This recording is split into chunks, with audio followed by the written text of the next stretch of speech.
A nervous breakdown is overwhelming and painful to the degree that you lose your ability to cope with life. You just can't handle it anymore. It's not very necessary for me to go into the symptoms of a nervous breakdown because if you're having a nervous breakdown, you know it. It feels like an anxiety attack that just doesn't end. And you may feel so exhausted that even the smallest task is too difficult. You may even feel like you've lost touch with reality.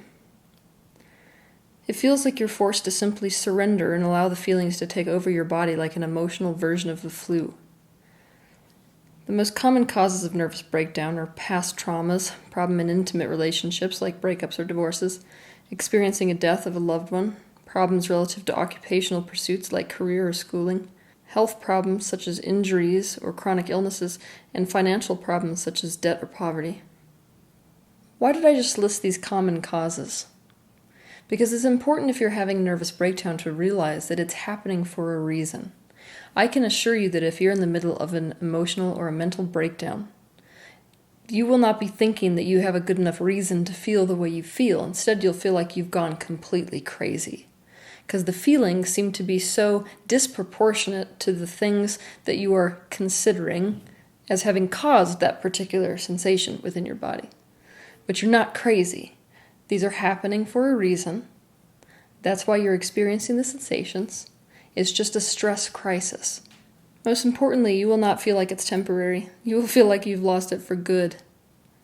But it's not true. It is temporary. So what should we do if we are having a nervous breakdown? The first thing we have to do is to completely surrender to the breakdown itself.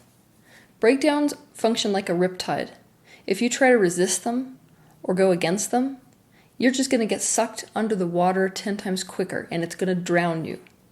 Your option is to let go to it and let it take you. Let your body instinctively draw you towards its own way of healing. Treat it like an emotional flu or a healing crisis. If you had a bad viral illness, you literally couldn't function. So you have to treat the breakdown the same way. Intentionally letting go to the experience. The worst thing you could try to do during a breakdown is try to function. Now I know what you're probably thinking, that if you give in to a breakdown, it's never going to end. But in fact, the opposite is true. Your quickest way of getting out of a breakdown is to go totally through it. So don't go get a psychiatric medication prescribed. Try to get help from others with the things that quote-unquote have to be done. Of course, I want you to be really honest with yourself. I might be telling myself that this thing is something that has to be done, when in truth, I'm just choosing to do it because I think it has to be done. If you haven't done it yet, I want you to watch my video on YouTube titled How to Heal the Emotional Body. The reason is that in that particular video, I present a process which I want you to do consciously, which enables you to work your way through these painful kinds of emotions. Ironically, during an emotional or a mental breakdown, the body is forcing you to do that unwillingly. It is attempting to self-generate a healing. Instinctive healing forces are at work during a breakdown. And remember, these feelings are not trying to hurt you. They are not something happening to you. They are instead like a small, completely powerless and frightened child begging for your help. Step 2. The breakdown is telling you that there needs to be a serious change to your life. So I don't want you to be thinking that just by going through the breakdown completely, you can stand back up on the other side and go right back to life as normal. That's going to set you up for yet another nervous breakdown. And also, you got to realize it's happening for a reason. So what you got to do is look at your life, at the areas that caused that particular breakdown. And you've got to make tangible differences and changes to those particular areas. Seek help with it from others, trusted friends or professionals. A nervous breakdown happens when stressors uncover your deepest fears. So this is the time that's ripe to discover what those fears really are and to address those fears directly when you feel capable. Step 3, stop living for future plans. If you're having a nervous breakdown, the future no longer exists. You've got to draw it in so that you're only living 5 minutes to 5 minutes or hour to hour. Nothing more than that. I want you to live according to the question, what would feel like just a little bit more relief right here and now? Maybe it's eating a bowl of mashed potatoes. Maybe it's watching a funny movie. Maybe it's laying a blanket in the forest. Maybe it's crawling under the covers. Whatever it is, do it. And when you feel done with that, ask the question again. When you begin to feel more energy and less incapacitated, which happens naturally, you will naturally be compelled to starting your life over and to extending that line so that you're seeing into the future a bit more. So contrary to popular belief, this step does not have to be forced. 4, if you have the tendency to have chronic nervous breakdowns, that is, they tend to happen with enough regularity that you fear them happening again, then chances are you have a chronic stressor in your life. Most often this chronic stressor is unresolved trauma from our childhoods. I'm going to expose a common pattern among those who have chronic breakdowns. The common pattern is a sense of unsafety. The people who have chronic breakdowns have a major issue in that they can't feel safe in the world. It's almost like the stressors that they have because of the traumas that they've experienced have created so much stress in their life that living life is a little bit like tightrope walking while carrying an elephant on their back. Of course, there's like 100 times more likelihood that that person's going to fall off the tightrope. On top of that, when we feel unsafe, we tend to use people to feel safe. Many people who chronically experience nervous breakdowns have the subconscious belief that there is going to be a negative consequence to being well or being happy. So if you chronically experience nervous breakdowns, ask yourself this question and think way outside the box to discover potential answers. Why do you need to be weak or unhappy or in need of rescue? What bad thing will happen if you're powerful, happy, healthy, and with no need of rescue? Put yourself in the position of being happy and powerful and healthy and see if there are any negative feelings associated with that condition. Some of us find that being well means being abandoned by others. So only by being unwell can we guarantee connection and support. Some of us find that by being well, we feel we will be attacked.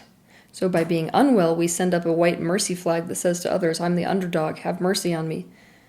Don't take this to mean that you're faking nervous breakdowns in order to have people around. Rather see that you can't stop having breakdowns because of the absolutely incapacitating fear you have of abandonment or harm. Step 5. When we are having a nervous breakdown, something in our life has gone badly enough that it has caused us to enter into a total negative spiral. There's a really good exercise to use in this particular circumstance. You take a look at what's going really badly. So you're aware of it. Then you ask yourself, what has this really bad situation caused me to know that I want? Or what is the possibility on the other end of the scale? And then you do everything you can do to find a way to make tangible steps or think thoughts deliberately that will get you from point A, where you are, to point B, where you want to be. In other words, when you're having a breakdown and you know why you're having a breakdown, you got to ask yourself, what has this caused me to know that I want? Or what possibility exists as the exaltation of this circumstance? This should never be forced. If you force anything during a breakdown, you're going to do nothing but add fire to fire, and it's going to just fuel the breakdown more. So make sure you do this when you have enough energy. So here's an example. Say I'm having an emotional breakdown because potentially my husband walked through the door and said, I want a divorce. That sent me into a spiral. Potentially the circumstance has caused you to know that you want to be valued for who you are and to feel like you have value. To get closer to that state, you could perhaps sit down and write a list of valuable attributes that you possess that others might find attractive. You might buy and read self-esteem books. You might try out the exercises provided in those books. You might get a makeover. You might sign up to a life-transforming workshop or seminar. You might fill your schedule with things that you know cause you to feel more confident, like a hobby you're particularly good at. Or you could get on a plane and go visit a friend who makes you feel valued. 6. Do things that make you feel safe. If you're having a nervous breakdown, then your nervous system is in hyper alert mode. Your fight or flight mechanism is so triggered that you've gone into a freeze state. So what you need to do is to find a way to feel more safe. One of my favorite ways to do this is to have people compile a list of the things that make them feel safe, both big things and little things. And then what they train themselves to do when they're feeling unsafe is to just go to the list and pick something off of it to go do. Maybe what makes you feel safe is listening to the sound of a cat purr, or the smell of cinnamon, or warm towels fresh out of the dryer, or the sound of someone's voice. Make this list as long as possible. Also, I noticed that one of the things that makes people in general feel the most safe is a sense of being cocooned. So one of the things you can do is to visualize yourself being cocooned in light energy, or cocooned in the bud of a flower, or cocooned in some other type of thing which causes you to feel a sense of containment. Letting yourself hide under the covers when you're having a nervous breakdown is not a bad thing, it's a good thing. Potentially even creating secret hideouts for yourself, regardless of whether or not you're an adult, is good too. 7. Do trauma release processes. When you are having a nervous breakdown, your nervous system is literally shot. So you have to give it some assistance in moving that trauma through and out. I think my favorite technique, as far as this is concerned, was invented by a man called David Berceli. He does TRE, trauma releasing exercises. So go ahead and look him up and try those exercises out. 8. Instead of slipping into the deprivation hole, give your body something to live off of. Go for a walk, even if it's just around the block. During a nervous breakdown, you may lose your appetite entirely, but you need to try to sip and nibble so as to not feed the cycle of your stress hormones, wreaking more havoc on your body than they already have. Do not indulge in junk foods. This will only exacerbate the problem. Instead, eat tiny bits of healthy foods or protein shakes that require no preparation. Also, get out into the sun for 20 minutes a day. Just pull a blanket outside and a chair on the ground and lay on it. Vitamin D is an amazing mood stabilizer. Another thing that you definitely want to take, which is really, really good for you if you're having a mental or emotional breakdown, is a vitamin B complex. So find a really good source of that, and then consult a professional about what dosage you should take if you're experiencing an emotional breakdown. The way that our society is set up is ripe to cause emotional and mental breakdowns. Now, I know that a lot of the points which I hit in this video might leave you looking at me saying, Teal obviously does not live in the real world. Why can't you just give me some information about how to get on with life as usual? I can't do that because getting on with life as usual is exactly what brought you to this exact position. We need to create a life for ourselves and eventually a society that allows for things like breakdowns and illnesses. We can't expect ourselves to function under the stress of most of our lives. The serious reality is that if we do not allow ourselves to have a nervous breakdown, if it occurs, our body will find a way to stop us and usually does this through debilitating chronic illnesses. So my question to you would be, do you want to willingly do it today and make hard changes that guarantee you a life that feels good? Or do you want to wait for your body to literally force you to do it unwillingly? Another common excuse I hear is that I can't let myself have a nervous breakdown because of the kids. I want you seriously to ask yourself this question. What message am I sending through my actions to my child? Do I want them to grow up believing that they have to pull it all together no matter how they feel and get on with life? Or do I want to teach them that I want them to sculpt their life according to what feels good? Children do not need you to be perfectly strong for them all the time. What they need is a secure connection with you. They can handle the reality that people have a hard time and that people get sick and that difficult stuff happens.